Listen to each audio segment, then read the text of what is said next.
আর হাদিস তো একজন হাফেজ মানুষ বলছে ভুতুল খাওয়া আমার ভিতরে খালি হাদিসগুলো আসে এখন ঝঙ্কার মারছে কেন অনন্ত নাম আল্লাহ অনন্ত নাম এখানেই এখানে হাজার হাজার নাম ঠিক না ঠিক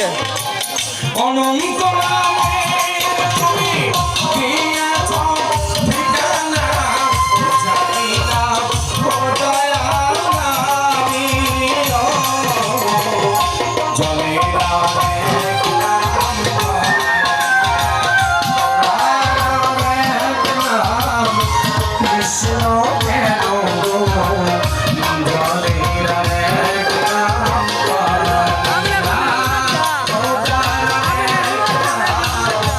Krishna